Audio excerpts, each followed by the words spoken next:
in the surf. Oh, yeah? Yeah. You got a monster in the surf.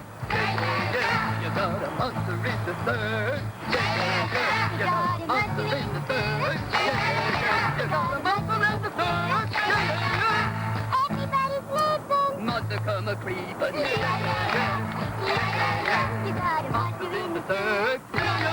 You got a monster in the surf. He tries to drive a woody. But he ain't no goodie. You got one big slipper. Thought it was the claw. It ain't a water. It's your mother-in-law. You got one big eye. I thought it had two. He got enough eyes that he gonna get you. It may come now. And it may come then. Look out there, it's hanging in.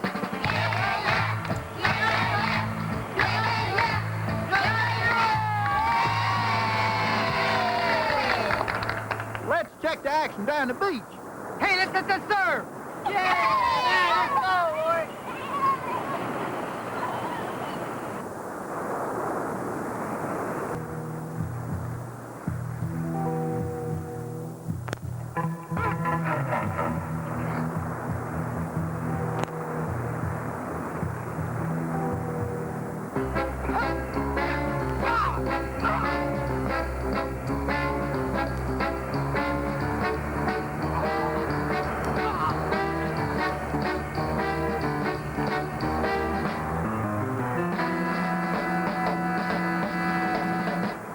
Richard! Rick, help!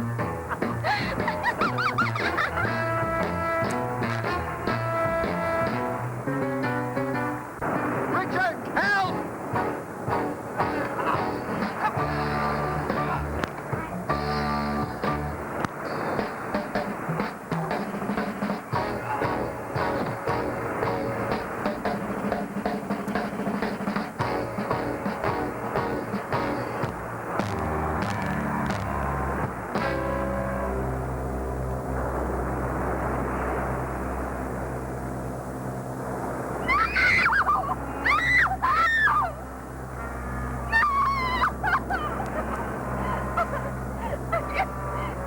You killed him!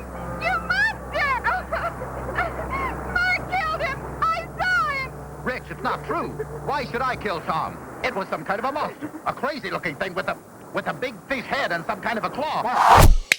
Next up, going back even further, let's go back to 1965 and we'll do Monster from the Surf, a.k.a. The Beach Girls and the Monster. And this is one of those great, back in the day when okay, we got beach movies and we got monster movies. And you know what? Neither of them are working anymore because Annette Funicello's way too old.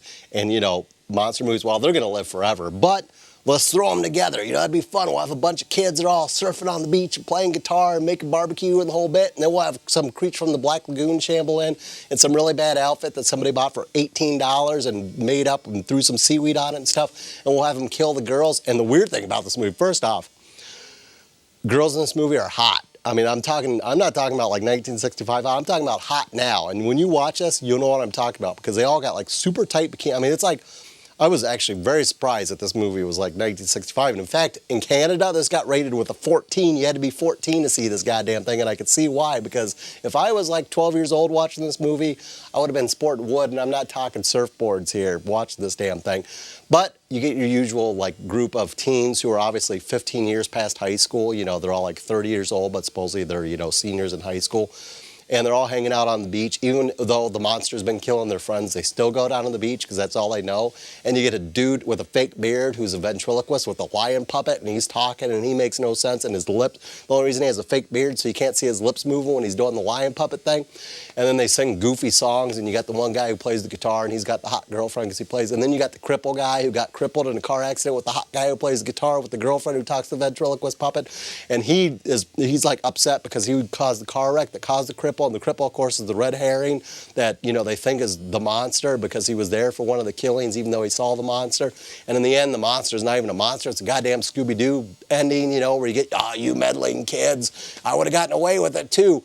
And it all has something to do with the fact that the main dude with the guitar and the hot girlfriend, his dad wants him to be this researcher, and the guy wants to go to Hawaii and surf and stuff. Dad doesn't want him to do that, and he thinks that all these surf guys and girls are bums and sluts and everything else. He's always warning him, even though he should be paying attention to his own wife who's sleeping with everything that walks through the door.